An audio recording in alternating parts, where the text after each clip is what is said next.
Bien, voy a empezar a grabar la clase a partir de acá. El primer tema que tenemos que ver del capítulo 22 es el de las cargas eléctricas. Entonces, las cargas eléctricas, la carga eléctrica es una propiedad de la materia. De la misma forma en que nosotros a la materia le atribuimos propiedades como la masa, el volumen, por ejemplo, el color, la forma, ¿verdad? Etcétera, hay una propiedad que se llama la carga eléctrica. Y lo interesante de la carga eléctrica es que puede ser positiva, negativa, neutra. O sea, igual a cero, ¿verdad?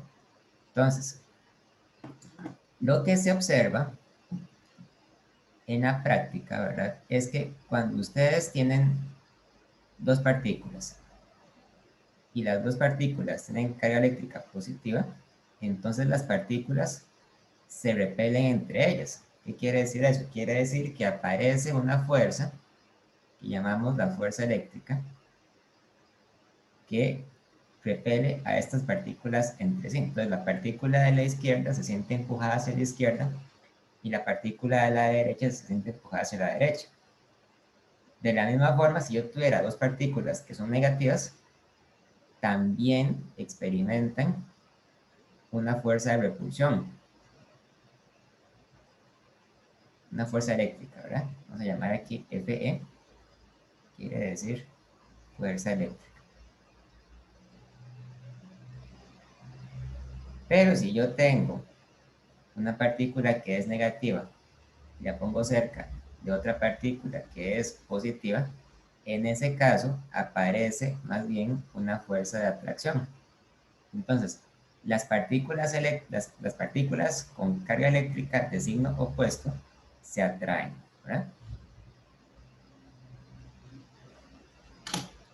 Las partículas, vamos a ver, las partículas con carga del mismo signo se repelen y las que tienen signo opuesto se atraen.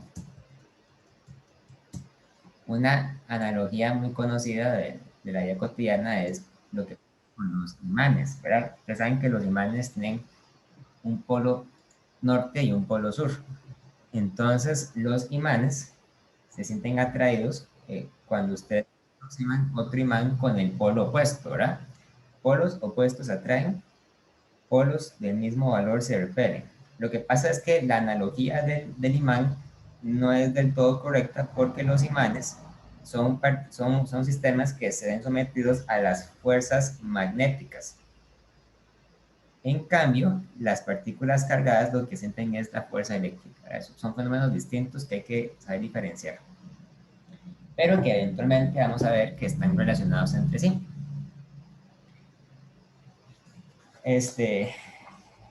Ahora, lo que nosotros decidimos llamar partícula positiva o partícula negativa obedece realmente a una convención histórica. O sea, en algún momento a alguien se le ocurrió decir, ¿verdad?, que determinadas partículas iban a ser consideradas positivas y las otras iban a ser consideradas negativas.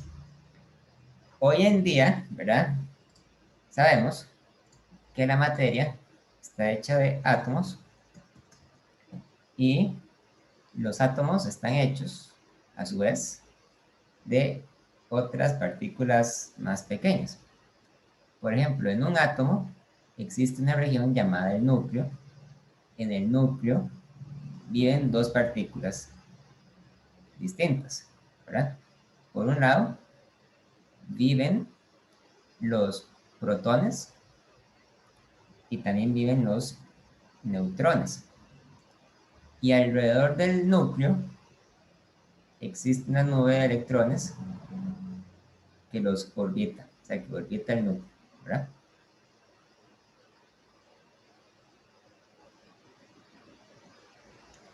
Entonces, resulta ser que, según la convención que se maneja hoy en día, los protones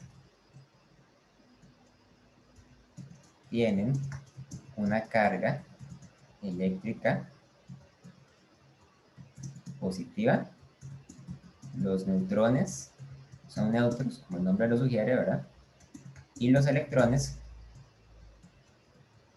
tienen una carga eléctrica negativa.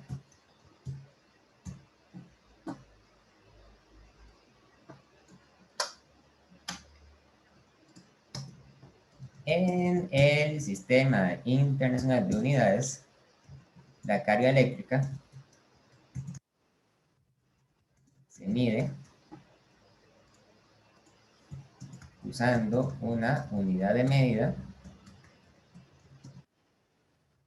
llamada el Coulomb. Coulomb es un apellido francés y pertenece a una, y era el nombre de un científico que estudió históricamente las cargas eléctricas. La unidad para Coulomb se representa mediante una C mayúscula. Y el Coulomb, aunque no es realmente una unidad fundamental, sí es una unidad de medida que nosotros nunca hemos utilizado. Al menos no se utiliza en física 1 y no hemos usado anteriormente en física 2. Y el Coulomb se puede obtener a partir del segundo y a partir del ampere. El ampere es la unidad de corriente eléctrica, pero eso lo vamos a estudiar hasta más tarde. Entonces, normalmente cuando nosotros queremos representar algebraicamente una carga eléctrica, nos referimos a ella con la letra Q.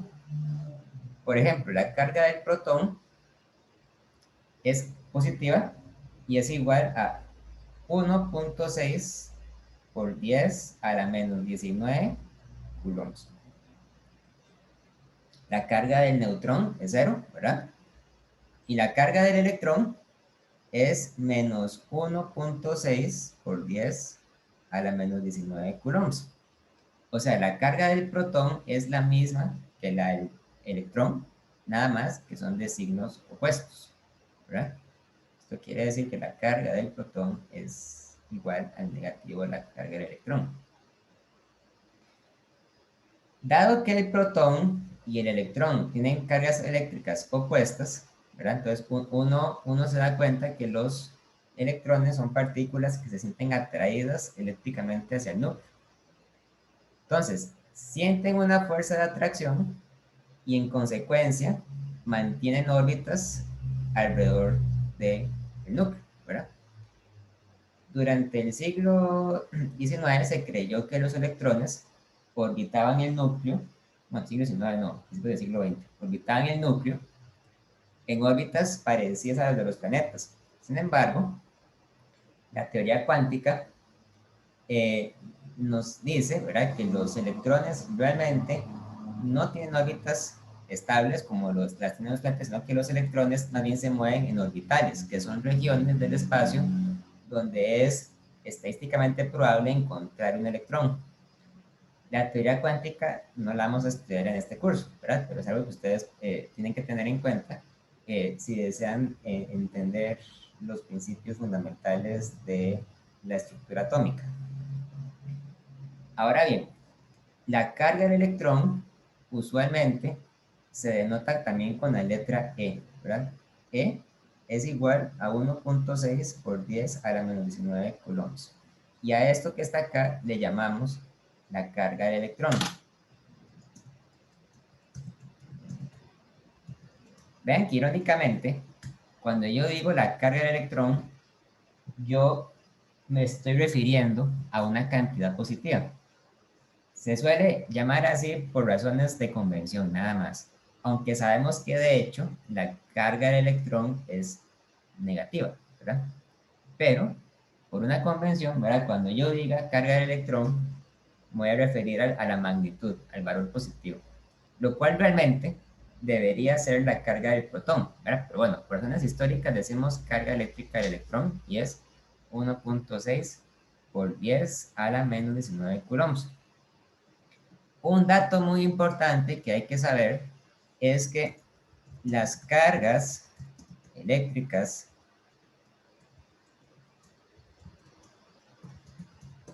eléctricas, las cargas eléctricas observadas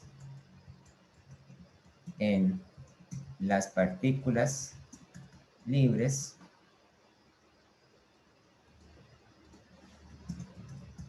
siempre son un múltiplo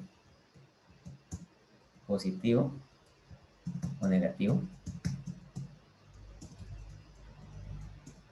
de la carga del electrón. Eso es otra forma de decir que la carga del electrón es la más pequeña que puede haber en la materia ordinaria. ¿Por qué es así? Bueno, porque la materia, ¿verdad?, está hecha de átomos y los átomos a su vez están hechos de protones y electrones. Entonces, la carga eléctrica que va a tener una partícula siempre se va a deber a la presencia de esos protones o electrones. De modo que la carga total siempre va a ser un múltiplo de la carga de electrón. Ahora, existen otras partículas fundamentales distintas a los electrones que también tienen cargas eléctricas, pero curiosamente la carga eléctrica siempre se observa que es un múltiplo de la carga del electrón. Por lo tanto, la carga del electrón es una cantidad muy importante en la física, porque lo que quiere decir es que esta es la carga más pequeña que podemos obtener en la materia, o sea, es la unidad más pequeña de carga eléctrica que puede existir. O sea, uno siempre puede, digamos, medir una carga eléctrica como un múltiplo de la carga de los electrones. Muy bien. Ahora vamos a ver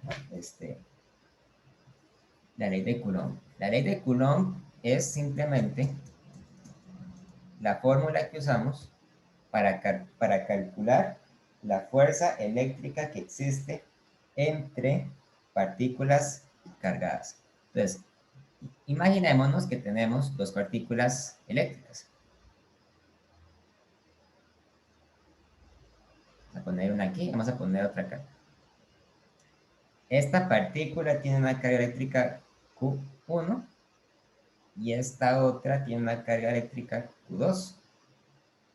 ¿Verdad? Q1 y Q2 pueden ser positivos, pueden ser negativos, pueden ser iguales a 0, ¿verdad? Pueden tener cualquier valor. Y además, supondremos que estas partículas están separadas por una distancia R. Entonces, cada una de estas partículas va a experimentar una fuerza eléctrica cuya magnitud va a ser igual a una constante Ke por el valor absoluto de la carga Q1 por el valor absoluto de la carga Q2 dividido entre el cuadrado de la distancia, donde Ke es igual a 9 por 10 a la 9 newton por metro al cuadrado entre coulomb al cuadrado. Esta constante se llama la constante de Coulomb. Y sus unidades de medida son tales, ¿verdad?, que hacen que toda esta fracción que está acá tenga unidades de Newton, porque es una fuerza. La ley de Coulomb se parece mucho a la ley de la gravitación universal que había planteado Newton antes, ¿verdad? Porque ambas fórmulas nos describen una fuerza entre partículas que son inversamente proporcionales al cuadrado de las distancias entre ellas. O sea, la fuerza eléctrica se vuelve más débil conforme las partículas se separan entre ellas, ¿verdad? O sea, se hace más pequeña cuando él se hace grande. La diferencia es que la ley de Coulomb no depende de la masa de las partículas, sino que depende de las cargas eléctricas. Y en lugar de depender de la constante de gravitación universal, esta fuerza depende de la constante de Coulomb, que tiene un valor distinto, totalmente diferente. Esta fuerza, decimos que también apunta radialmente.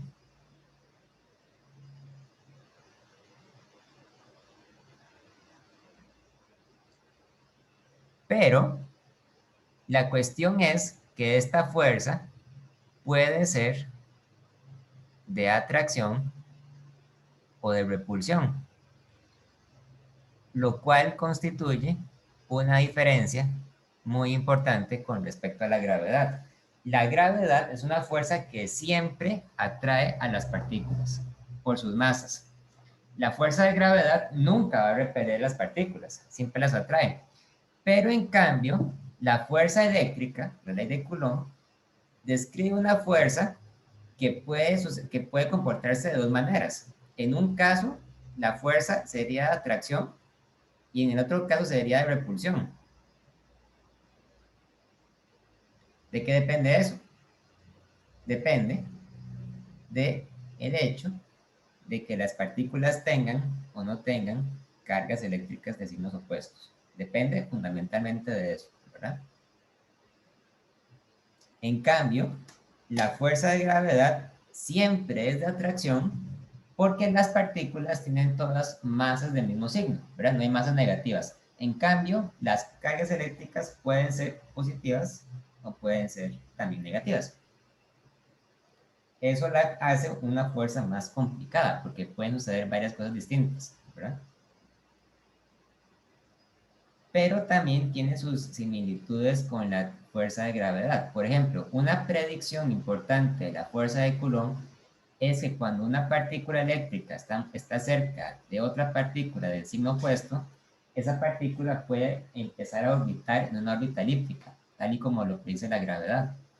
Pero si las partículas son de cargas opuestas, se van a repeler y en ese caso la órbita que van a describir no va a ser una elipse, va a ser otra cosa, ¿verdad? Diferente.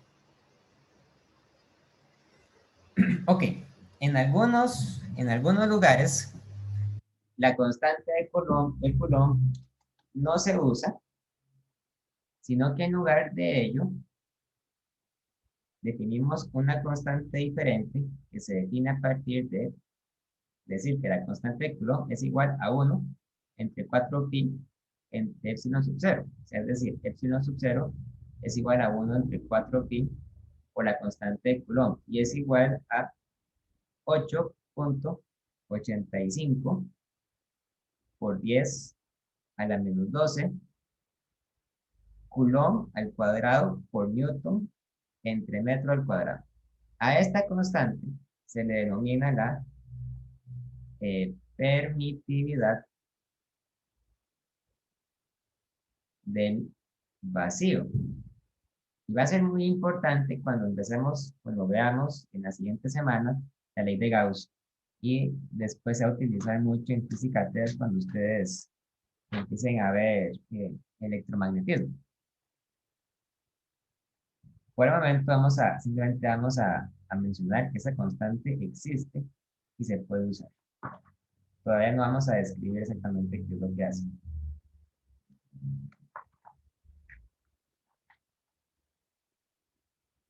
Ok, vamos a hacer un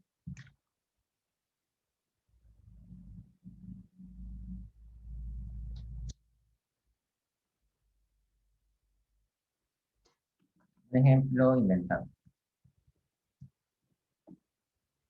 Digamos que yo tengo un sistema de coordenadas en X y en Y.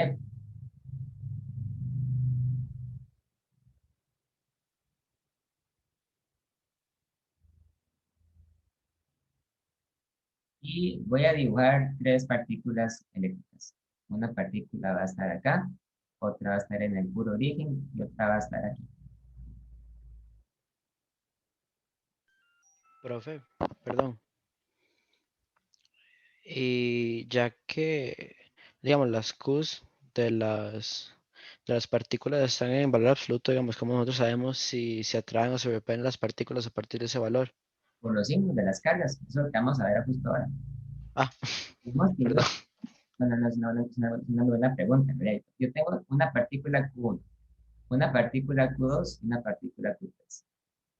Vamos a decir que Q1 es igual a más un microcoulomb. Voy a decir que Q2 es igual a menos 2 microcoulombs. Voy a decir que Q3 es igual a más 3,0 microcoulombs. Ok. Digamos que la partícula Q3 se encuentra en un lugar donde la X es igual a 2 metros y Q1 se encuentra donde Y es igual a 5 metros. Es decir, algo, ¿verdad? Entonces la pregunta que les voy a plantear ahora va a ser la siguiente. Determine la magnitud, bueno, determine la fuerza eléctrica total que experimenta Q3. Ahí vemos si la calculamos por componentes o la calculamos en términos de magnitud y dirección. Ok. Determina la fuerza eléctrica total que experimenta Q3. Debido, obviamente, debido a la presencia de Q1 y de Q2, ¿verdad? Si Q1 y Q2 no estuvieran ahí, la partícula Q3 no siente nada. O si Q1 y Q2 fueran neutras, tampoco sentiría nada. Es como si no estuvieran. Entonces, el primer paso es deducir a partir de las cargas si las fuerzas que se experimentan son de atracción o de repulsión.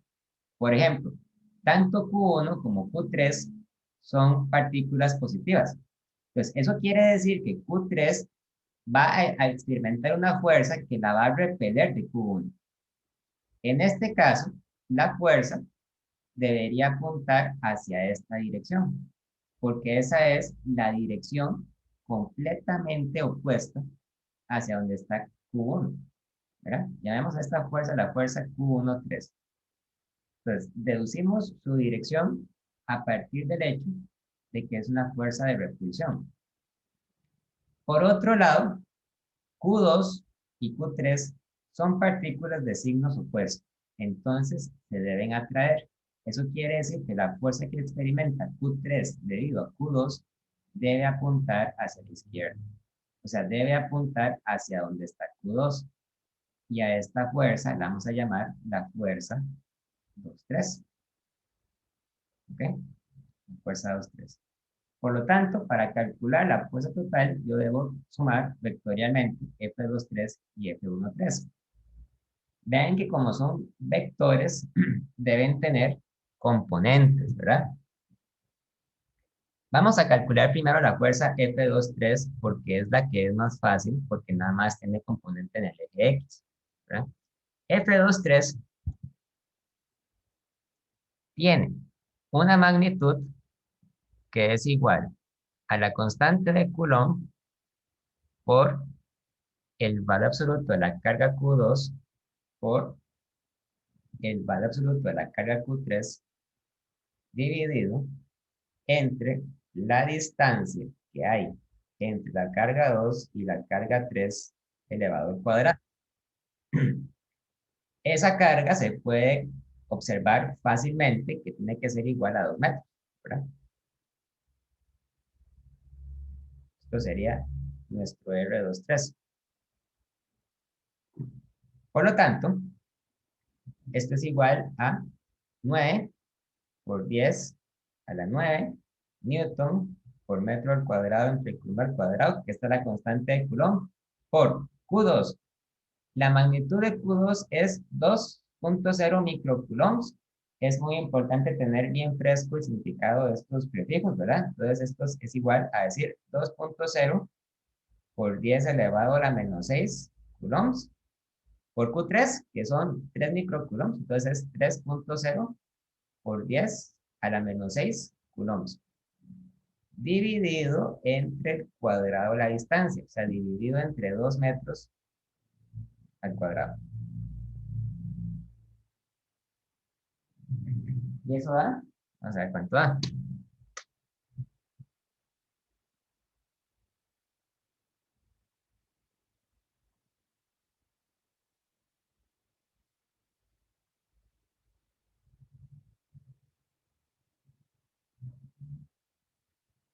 1.35 por 10 a la menos 7. Perdón, 10 a la menos 2. Bien. Claro, vean que la fuerza apunta hacia el eje X positivo. Entonces, vectorialmente, yo podría decir que la fuerza F23 es igual a menos 1.35 por 10 a la menos 2 newtons en I, ¿verdad? Porque I era el vector unitario que apuntaba hacia el eje X negativo. Entonces, esa sería la fuerza F23. ¿Verdad? Muy fácil. Sacamos la magnitud y luego deducimos su dirección a partir del diagrama. Ahora, vamos a calcular la magnitud de F13. La magnitud de F13 sería igual a la constante de Coulomb por la carga Q1 por la carga Q3, absoluto, ¿verdad? Dividido entre la distancia R13 al cuadrado. Esta es la distancia que separa a la carga eléctrica Q1 de la carga eléctrica Q3. Como pueden ver, esa distancia no me la da directamente el diagrama, yo tengo que calcularla.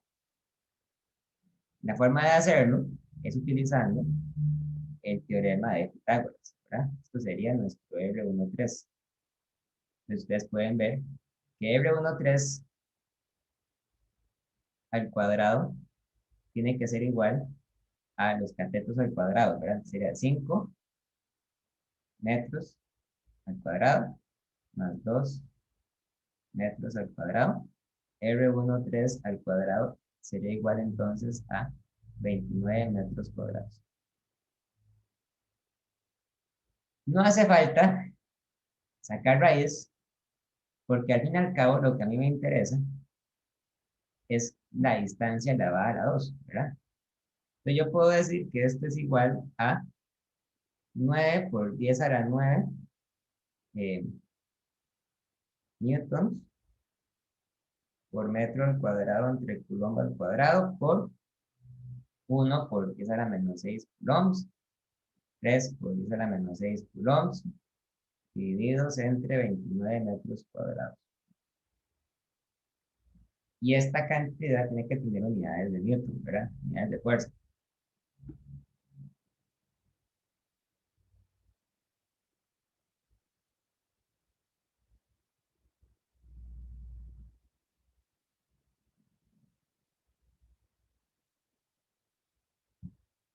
En este caso, esto da 9.31 por 10 a la menos 4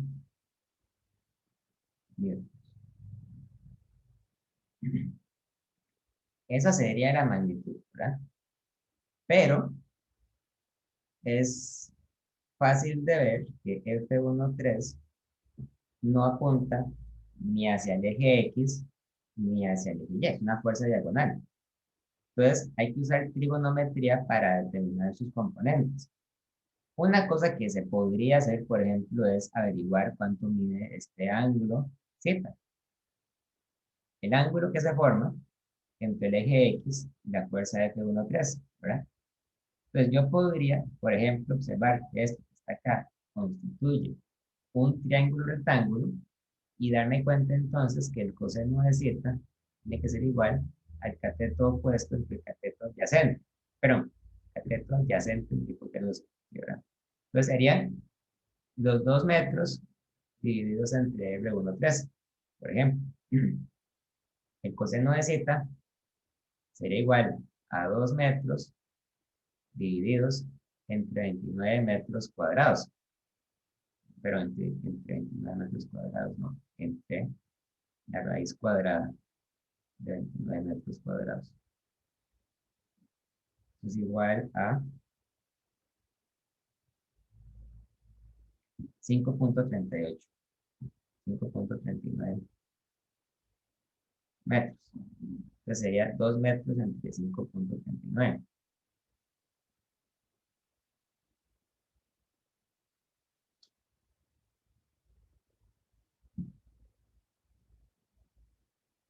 Punto, 0.37. Y entonces z sería igual al coseno inverso de 0.37. Aproximadamente 68.2 grados.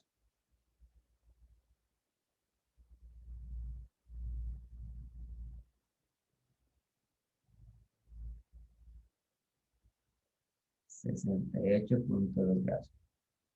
Entonces, ¿cómo hago para sacar las componentes de F1,3? Bueno, vamos a la siguiente pizarra para hacer eso. Yo digo que la componente en X de F1,3 es igual a la magnitud de F1,3, ¿verdad? Multiplicada por el coseno de sigma. Entonces esto es igual a, a 9.31 por 10 a la menos 4 newtons por el coseno de zeta. Zeta es 68.2 grados. Profe, nada más para aclarar, ¿usted está usando grados o radianes para esto? Grados. Ah, ok, ok. Grados, grados, grados.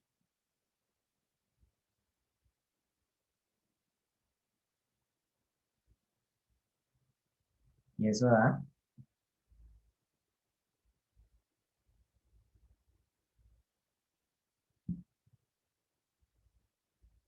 3.46 por 10 a la menos 4 newtons. Calculamos F13Y, ¿verdad? Claro, tenemos el coseno, luego usamos el seno, ¿verdad? Entonces sería F13, magnitud de F13 por el seno de 7. Pero ojo, la fuerza F13 apunta hacia abajo, ¿verdad? O sea, apunta hacia la derecha en el eje X, pero también apunta hacia abajo en el eje Y. Por lo tanto, en el eje Y es negativo. Entonces hay que ponerle a esto menos, ¿verdad? Menos F13 por el seno de 7.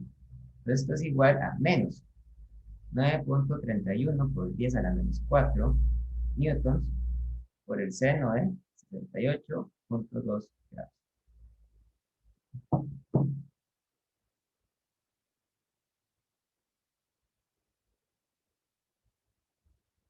Y es igual a menos 8.64 newtons. Así que, vectorialmente, F13 sería F13 en X y más F13Y J. Y esto, acabamos de ver, que es igual a 3.46 por 10 a la menos 4 newtons en I más menos 8.64 newtons en 8.64 y aquí me conviene por 10 a la menos 4, perdón.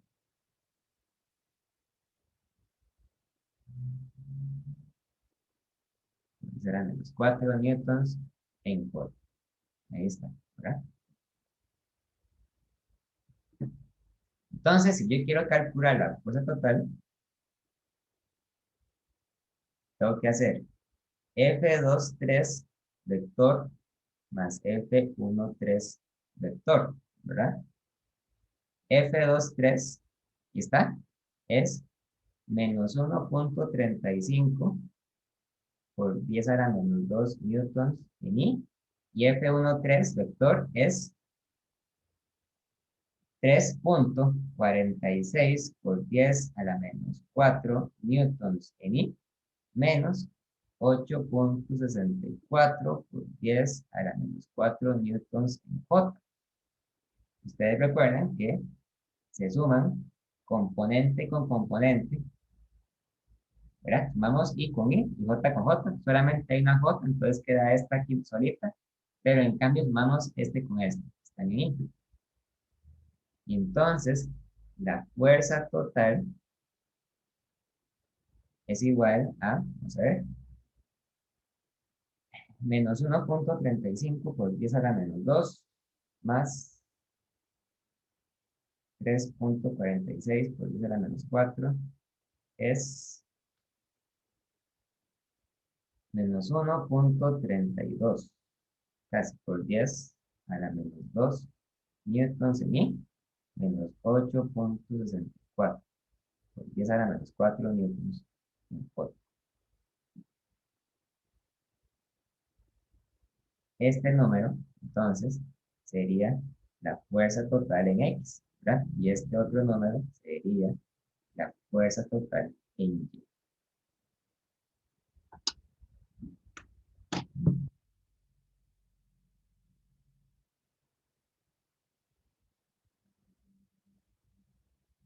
Muy bien. ¿Hasta aquí alguna pregunta, alguna duda?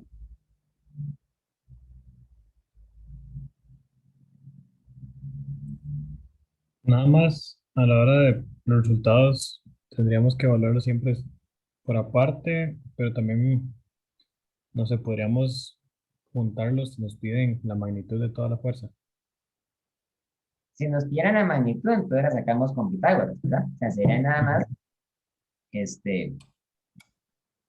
decir que F total, por ejemplo, F total,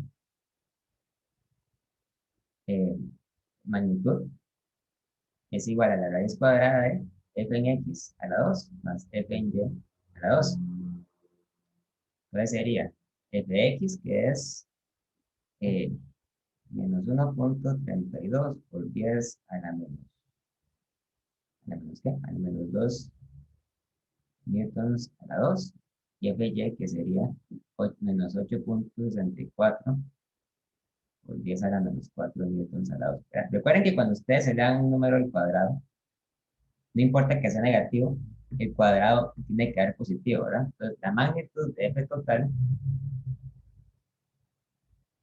debería ser, bueno, ahí debería ser casi igual al de Fx, ¿verdad? Es mucho más grande. A ver cuánto da.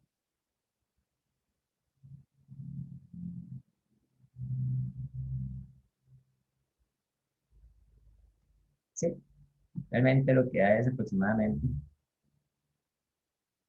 1.32 por 10 a la menos 2 newtons.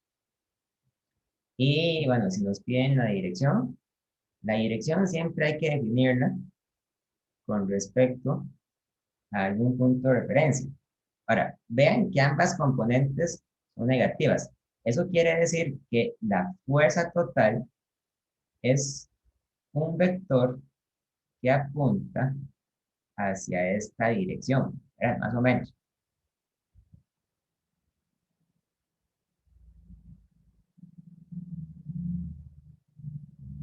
Digamos, no, ya sé. Digamos que yo agarro esto y lo traslado acá. Entonces F total apunta hacia acá. ¿Sí?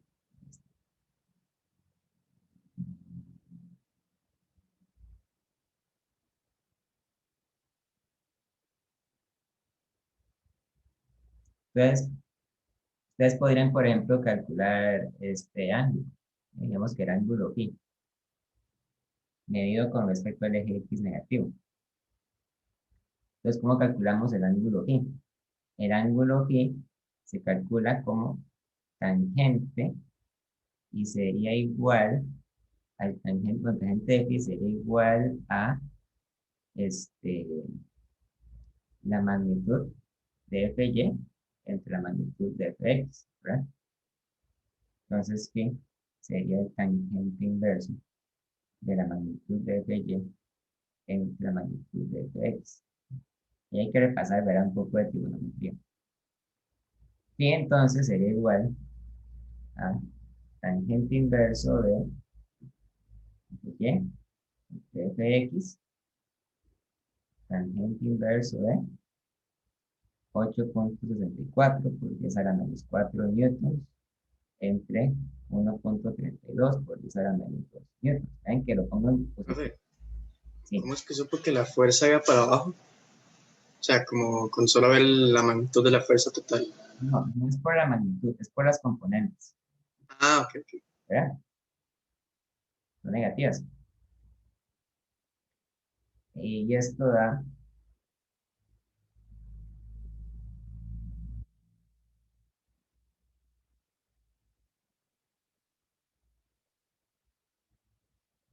sí, da 3.74 grados. Sí, ojo, estos son grados, es un ángulo pequeño en realidad.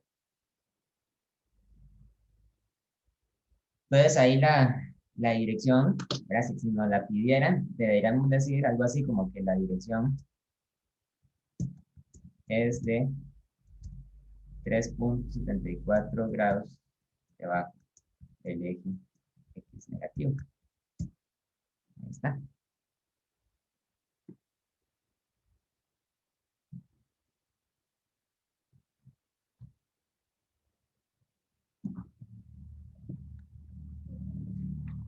Tres punto 74 grados por debajo del eje X negativo.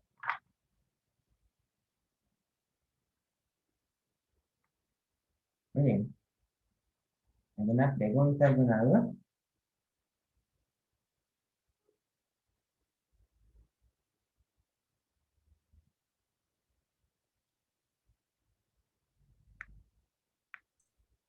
Para la tangente, siempre era la componente y sobre la x, ¿verdad? A lo menos, cuando es tangente a la menos 1. No siempre. Aquí tenemos, Depende del ángulo que queramos sacar, ¿verdad? depende del ángulo, hay que tener mucho cuidado con eso. Lo que yo estoy haciendo acá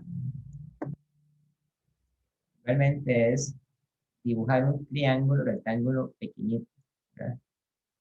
Con este ángulo de aquí igual a 90 grados.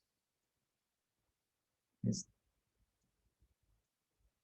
Pero yo usé la tangente de f y de fx porque en este caso el cateto opuesto es justamente el f y. Bueno, justamente sería el f y. Y el cateto adyacente sería el fx. Pero dependiendo del caso, podría no ser así, ¿verdad? Podría ser un caso distinto.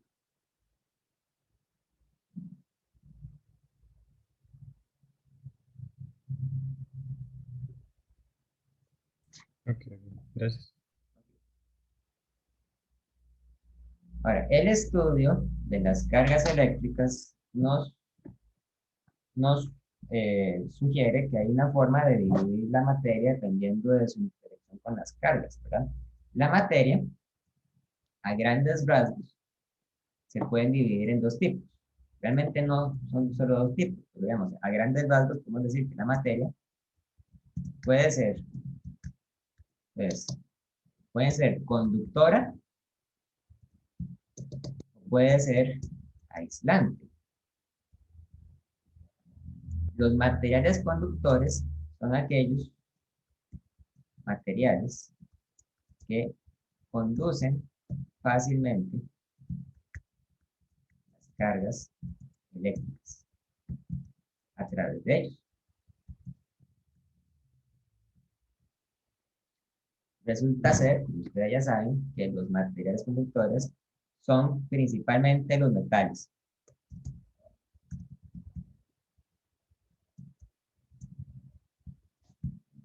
O sea, las sustancias metálicas son aquellas que son mejores para conducir las corrientes eléctricas. Por eso es que los circuitos eléctricos están hechos con materiales como el cobre, como la plata, ¿verdad? Níquel y otros. En cambio, los aislantes son aquellos que no conducen fácilmente la corriente o las cargas eléctricas.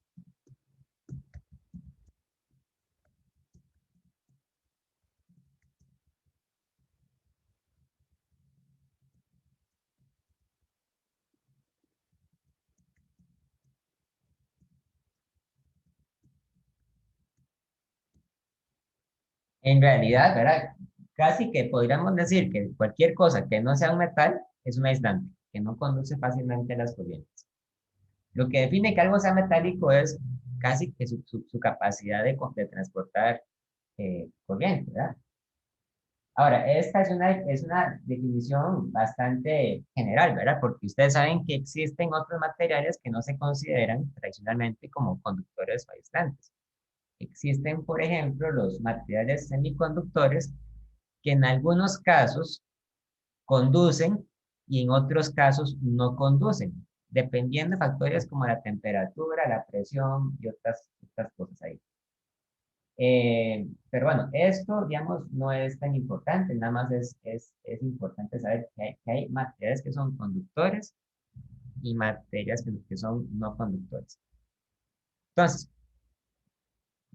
existe un fenómeno llamado la inducción eléctrica.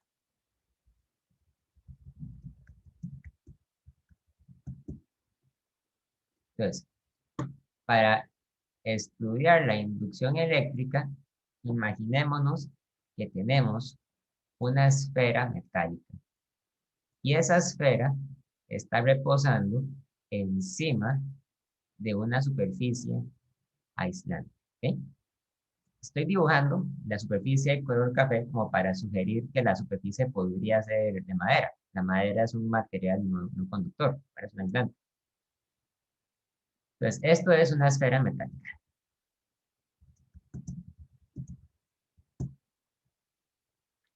La esfera metálica, en un momento dado, tiene en su interior varias partículas eléctricas con cargas diferentes.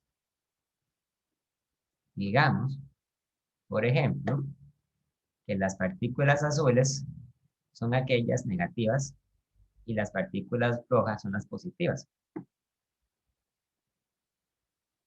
Ahí, ¿verdad? Si la esfera es completamente neutra, entonces deberá tener el mismo número de partículas positivas que de partículas negativas, ¿verdad? Para que se cancelen entre ellas. Ahora, en un conductor, esas partículas se pueden mover libremente, ¿verdad? En principio podrían ir a cualquier lugar, porque el conductor no tiene resistencia al movimiento de cargas, ¿verdad? Pero lo que sucede, digamos, lo que sería interesante de considerar es qué pasaría si yo acerco a esta esfera una, una barra cargada. Una barra es una varilla, o sea, un objeto alargado. Y esta varilla tiene solamente partículas negativas.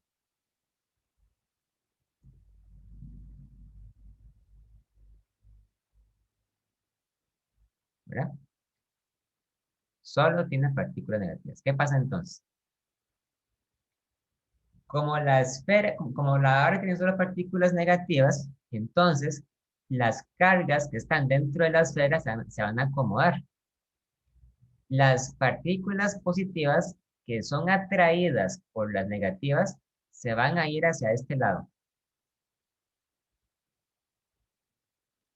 Y las partículas negativas que estaban se van a ir para este otro lado.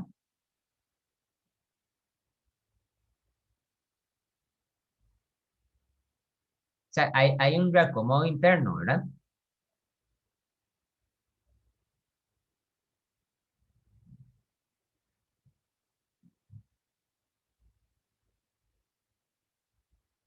Hay un reacomodo interno.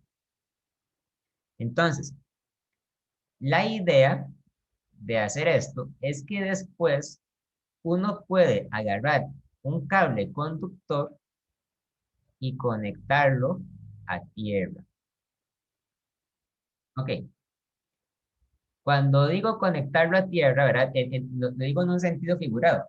Históricamente, conectar una varilla a tierra significaba literalmente eso. O sea, significaba que usted agarraba una varilla y la clavaba en en un terreno, o sea, la clavaba en el suelo, porque entonces lo que sucedería en ese caso es que las partículas negativas que están cerca de la varilla van a empezar a, a migrar hacia la Tierra.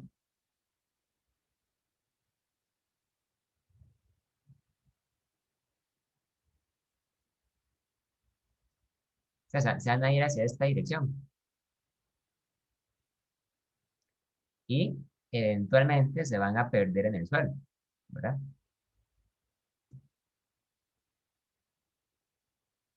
Y bueno, pues obviamente nuestro planeta es muy grande y puede recibir una cantidad de partículas cargadas muy grande. Entonces, la idea es que en un momento determinado, ¿verdad? Usted hace eso y después usted de repente corta el cable, ¿verdad? Entonces, si usted corta el cable, lo que va a suceder es que va a tener entonces a la barra y a la esfera, ¿verdad? Pero la barra va a tener solo partículas negativas y la esfera va a tener solo partículas positivas, porque las negativas se fueron, ¿verdad? Entonces, a este comportamiento se le conoce como cargar, ¿verdad? Cargar un objeto por inducción eléctrica. O sea, esto se hace porque las partículas negativas se repelen, ¿verdad? Se quieren apartar lo más posible de las partículas que estaban en la barra y para hacer eso entonces se van a tierra, porque usted pone un cable para conectarlos. Ahora, eh, siempre que hay un circuito eléctrico, una instalación eléctrica en una casa, en un edificio o incluso en un circuito electrónico, siempre hay alguna conexión a tierra, porque se supone que siempre tiene que haber algún punto que sea el punto de referencia, o sea, el punto a partir del cual las cargas vienen o se van. Si usted no conecta la esfera a tierra, entonces las cargas no se van a poder ir y van a estar siempre en la esfera, ¿verdad? Nada más que van a estar apartadas de las partículas positivas por culpa de la barra. Pero bueno, este comportamiento solo se puede obtener si la esfera es una esfera metálica o una esfera conductora. Porque si la esfera fuera aislante, entonces la esfera no permitiría el movimiento de cargas y por lo tanto no podría suceder este fenómeno, que es que las cargas se separen. En un material aislante, las cargas no se mueven, se quedan donde están fijas. En cambio, en un material conductor, las cargas se pueden mover y eso permite un comportamiento más complejo y dinámico. Este tema es principalmente un tema conceptual, ¿verdad? No hay ninguna fórmula involucrada. Sería bueno que ustedes se lean la correspondiente sección de este tema en el capítulo 22 para que puedan ver un poco más de eso. ¿Ok? ¿Hasta aquí alguna pregunta, alguna duda?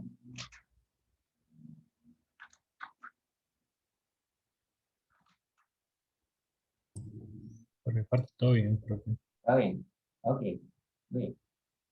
Ahora vamos a ver un tema muy importante, que es el de campos eléctricos. Ok. ¿Qué es un campo eléctrico? Imaginémonos que yo tengo una partícula cargada muy grande. Ahí, muy grande.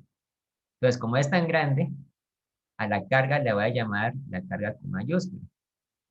A esta carga la voy a llamar la carga de fuente.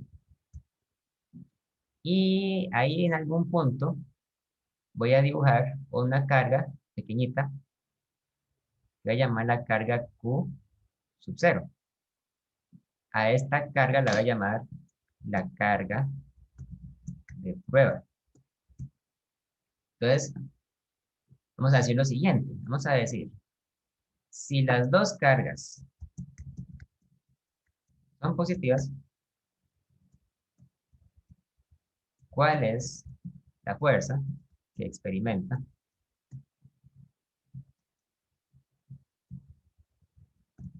la carga de prueba? Q sub 0. Tomando en cuenta que la distancia entre las cargas de alguna forma sea una cantidad hay que conocer. Digamos que es igual a R. Entonces, ya sabemos que esa fuerza tiene que ser igual en magnitud a la constante de Coulomb por Q mayúscula por Q minúscula dividido entre R al cuadrado. Y como es una fuerza de repulsión, porque ambas son positivas, entonces esa fuerza debe apuntar hacia esta dirección más o menos.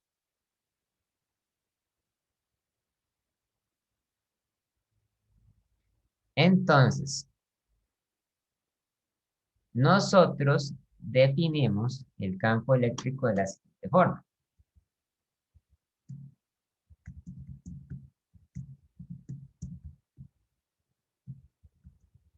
Definimos el campo eléctrico que siente o que experimenta Q sub 0 de la siguiente forma. Entonces, el campo eléctrico que experimenta Q sub 0 es una cantidad vectorial que se representa con la letra E y es igual a la fuerza que experimenta Q sub 0 dividido entre Q sub 0. ¿Okay? Esto es, por definición, el campo eléctrico. En este caso en particular, podríamos decir que el campo eléctrico, entonces, es igual a F dividido entre Q sub 0, y esto es igual a la constante de Coulomb por Q sub 0, por Q mayúscula, por Q sub 0, dividido entre R al cuadrado, entre Q sub 0, ¿verdad? En la dirección radial. Entonces, uno cancela las cargas Q sub 0 y obtiene que el campo eléctrico es igual a la constante de Coulomb por Q mayúscula entre R al cuadrado, R radial.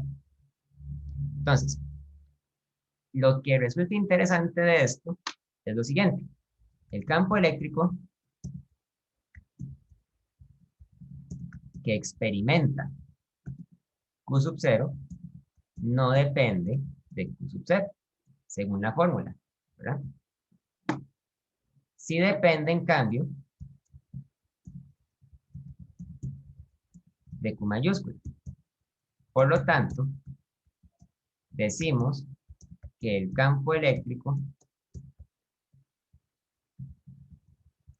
es generado por Q mayúscula y lo experimenta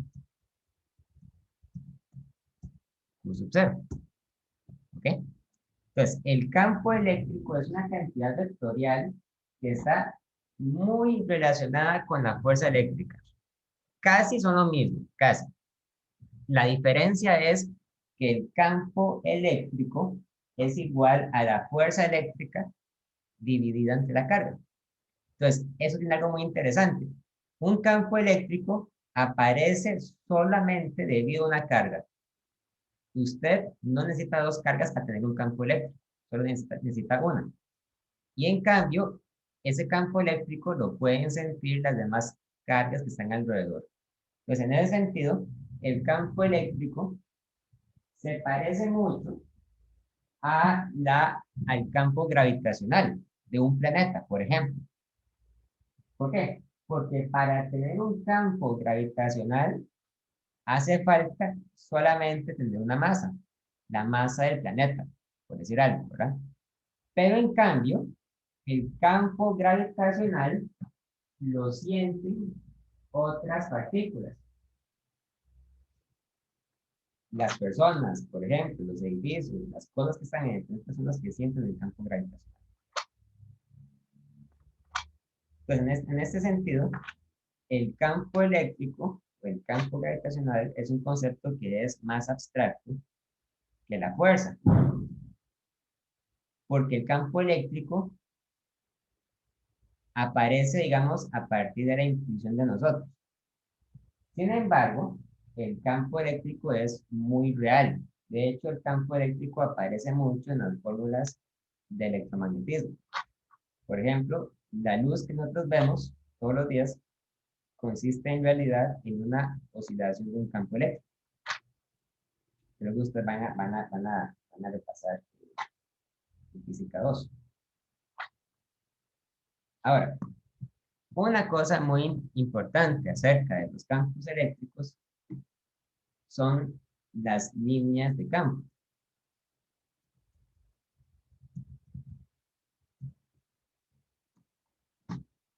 Hay dos casos importantes. Cuando nosotros tenemos una partícula positiva y una partícula negativa, de carga Q, carga Q. Entonces, cuando la partícula es positiva, el campo eléctrico sale radialmente hacia afuera.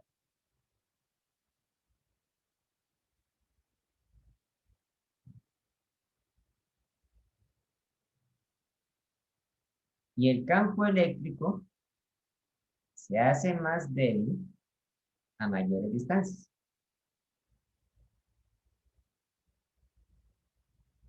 Entonces, eso nosotros lo representamos gráficamente con estas flechas.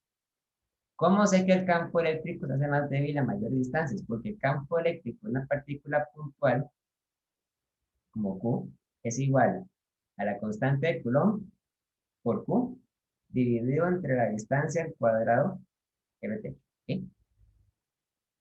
Es decir, el campo eléctrico se hace más pequeño con la distancia, cae con el cuadrado de la distancia. Nunca se hace cero, pero a distancias grandes adquiere valores muy pequeñitos. En cambio, el campo eléctrico que es generado por una partícula negativa, como en este caso, apunta también radialmente, pero apunta radialmente hacia adentro, en esta dirección.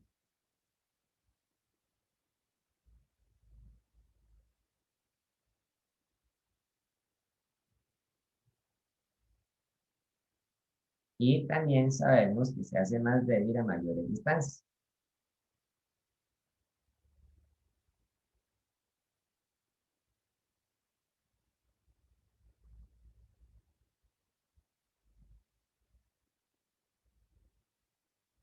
De igual forma, el campo eléctrico es dado por esta fórmula. E igual K por Q entre R al cuadrado LT. Entonces, para partículas positivas, el campo eléctrico sale hacia afuera, y para partículas negativas, el campo eléctrico más bien entra hacia adentro. Valga la redundancia.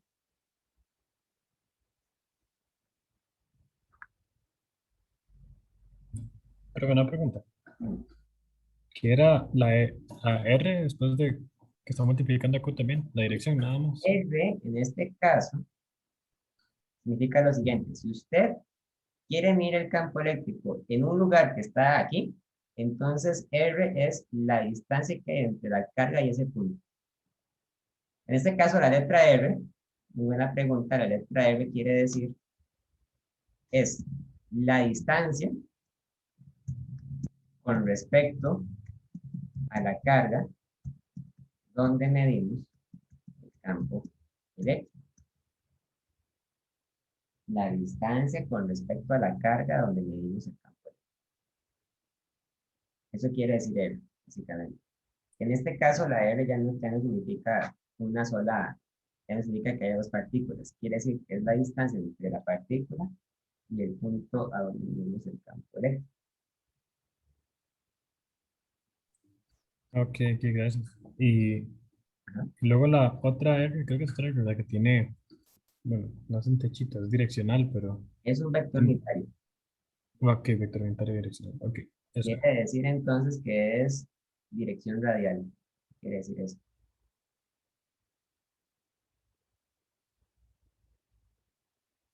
Vamos a hacer un ejemplo de campos eléctricos. Digamos que yo tengo, aquí tengo un sistema de ejes, XY, y digamos que yo dibujo dos partículas cargadas. Esa es la partícula cargada acá y otra partícula cargada acá.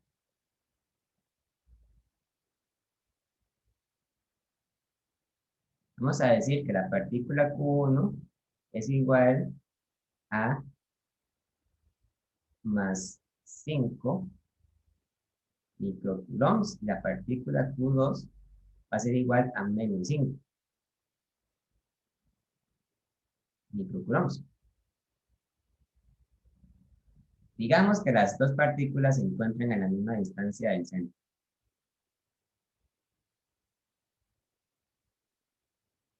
Se encuentran a una distancia A de 3 metros del centro.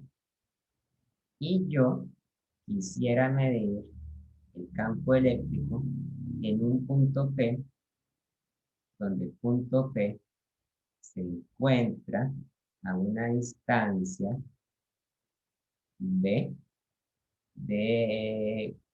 4 metros en el eje Y. ¿Ok? Quiero determinar el campo eléctrico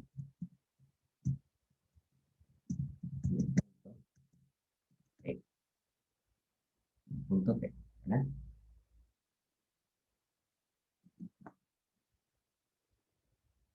Muy bien.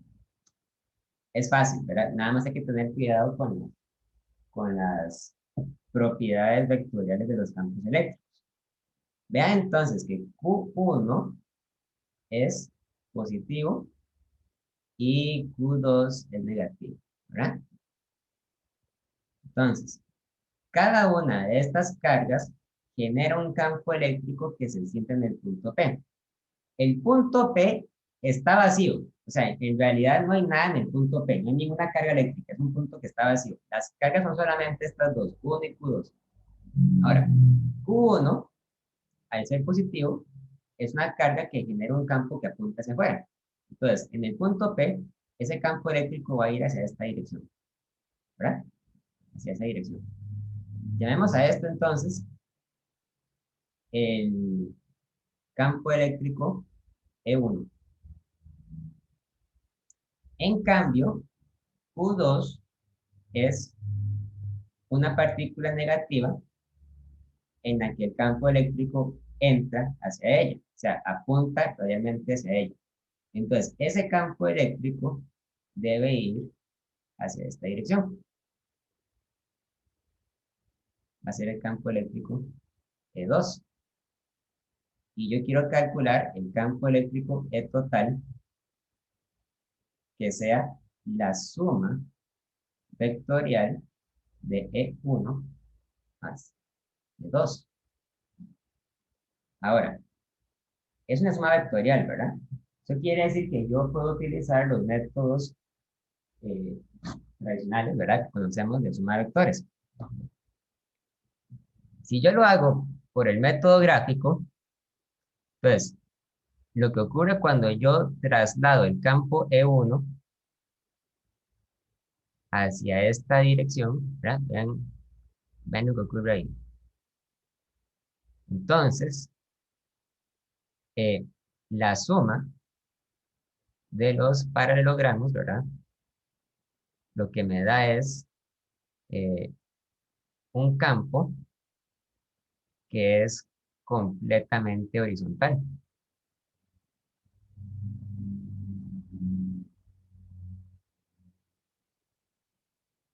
Esto que está aquí sería el campo total. ¿Cómo se demuestra que es horizontal? Bueno, muy fácil, hagámoslo por componentes. Campo eléctrico E1 tiene una magnitud que es igual entonces a la constante de Coulomb por la magnitud de Q1 dividido entre la distancia al cuadrado entre el punto Q1 y el punto P. Esta es la distancia, ¿verdad? Este largo. Entonces, vean que la distancia al cuadrado por Pitágoras es igual a al cuadrado más b al cuadrado.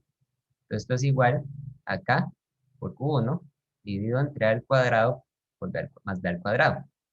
Entonces, esto es igual a 9 por 10 a la 9 Newton metro al cuadrado entre Coulomb al cuadrado por Q1 que es 5 por 10 a la menos 6 coulombs dividido entre 3 metros a la 2 más 4 metros a la 2.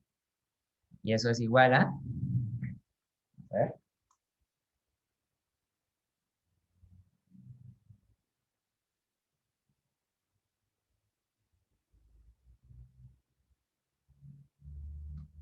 es igual a 1800,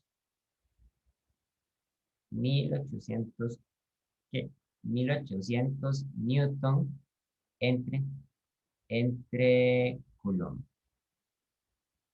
Esta es la unidad de medida para el campo eléctrico. El campo eléctrico se mide en Newton entre Coulomb. Tiene sentido que sea así porque el campo eléctrico tiene unidades de fuerza entre carga, ¿verdad? Entonces el Newton entre Coulomb. Y para sacar las componentes, entonces yo puedo utilizar el ángulo zeta. Vean que, por ejemplo, el coseno de zeta tendría que ser igual a dividido entre R. O sea, es igual a A entre la raíz cuadrada de A al cuadrado más B al cuadrado. El coseno de zeta entonces es igual a 3 metros entre la raíz cuadrada de 3 metros a la 2 más 4 metros a la 2.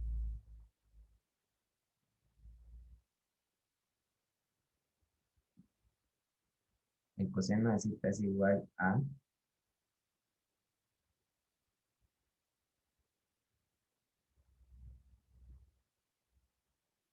0.6 y entonces zeta es igual al coseno inverso de 0.6.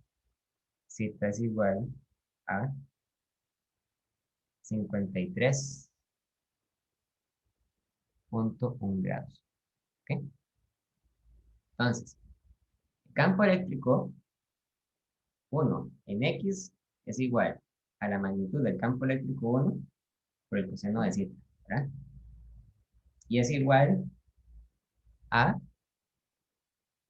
1800 Newton entre Coulomb por el coseno de 53.1 grados. Y es igual a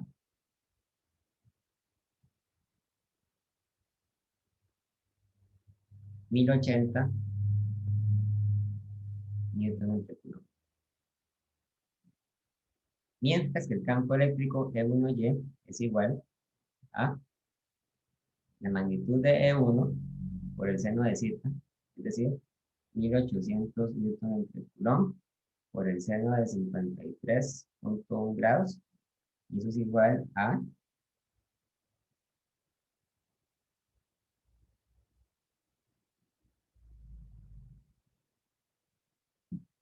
1440 Newton entre Coulomb.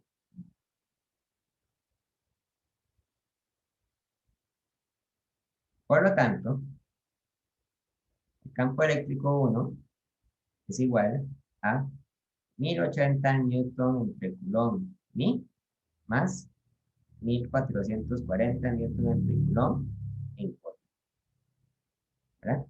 Componente en X y componente en Y.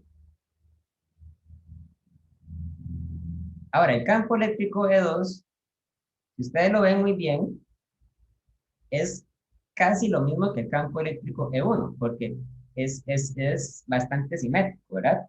Las cargas tienen el mismo valor, nada más que signo opuesto, las distancias son las mismas, ¿verdad? Podríamos ver que la diferencia que hay entre E1 y E2 es que en el caso del campo eléctrico E2, la componente en X sigue siendo positiva, pero la componente en Y se hace negativa, porque en este caso el campo eléctrico apunta hacia abajo, ¿verdad? Hacia abajo, porque esa es la dirección que nos lleva hacia Q2. ¿Ok? ¿Hay alguna duda con esto que acabo de decir? Eso es muy importante, que lo comprendan bien. ¿Por qué es que me da negativa esa componente?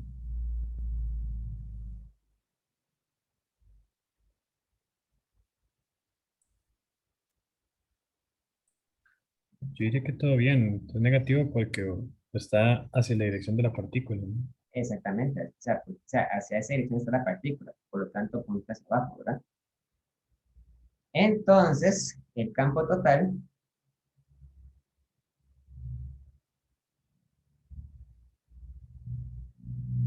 es E1 a C2 y es igual entonces a, esto es E1, 1080 newton entre coulomb en I, más 1440 newton entre coulomb en J.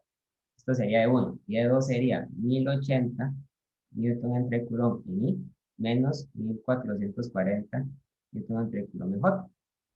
Entonces, claramente, esto se va con esto, ¿verdad? Y entonces el campo total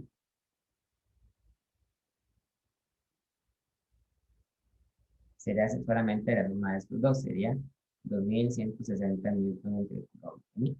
Entonces, esto quiere decir que el campo es horizontal, tal y como yo predije en este diagrama. Tiene que ser horizontal. ¿Ok? ¿Alguna pregunta? ¿Alguna duda?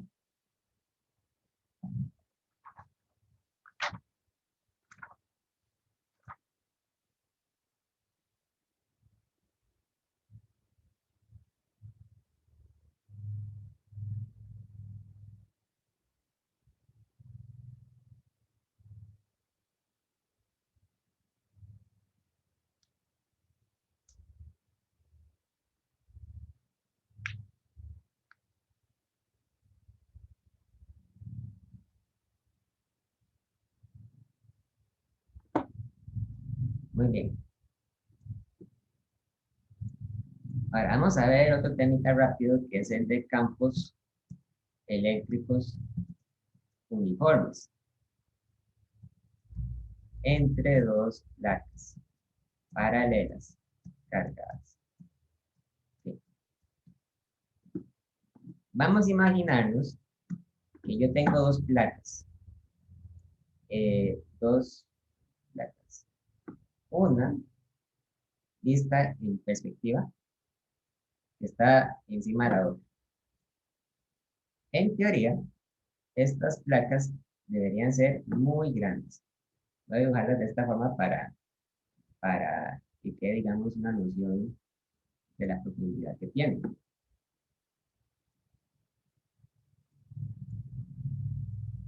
La diferencia es que la placa que está abajo tiene solo partículas positivas. Hay dispersas en todos lados. Mientras que la placa que está arriba tiene solo partículas negativas.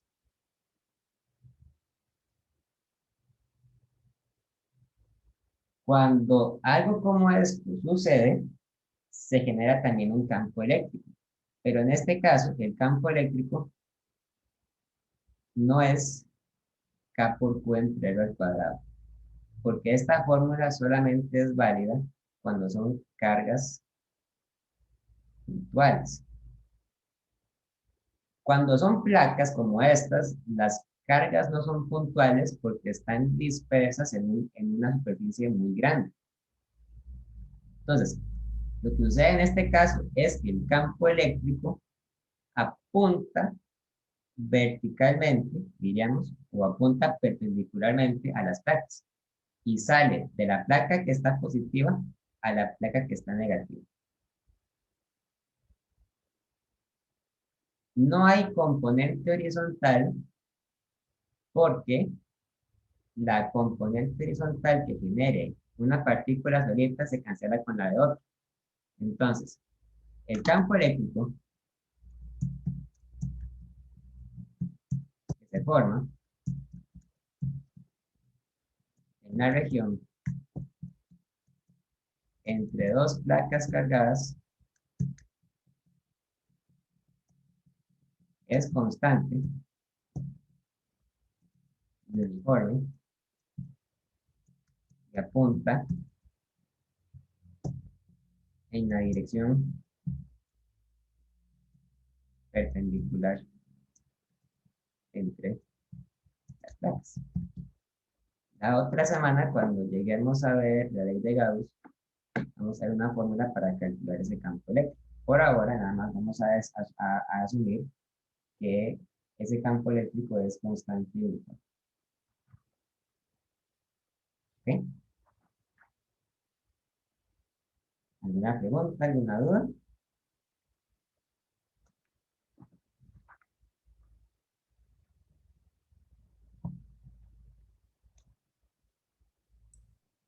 Aquí también pueden variar las cargas. Sí, Digamos, claro. Claro. Uno puede, digamos, poner diferentes cargas y ver qué es lo que pasa.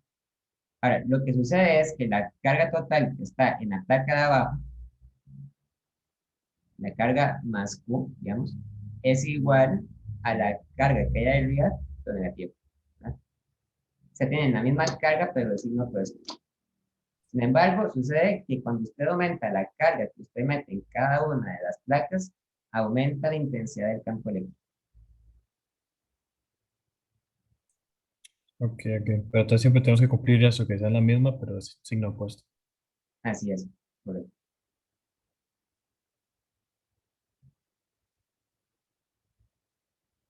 En la práctica, digamos, en la práctica son las mismas cargas porque generalmente cuando uno hace un experimento como ese, uno conecta las placas a una batería, a una misma batería. Entonces, la carga que gana una placa termina siendo la carga que pierde la otra.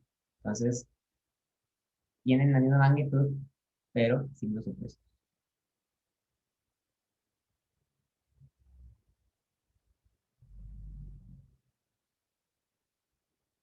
Ok, bueno, creo que podríamos dejarlo hasta aquí por hoy. El viernes haremos ejemplos de partículas cargadas. Si no hay más dudas, entonces, ¿qué les parece?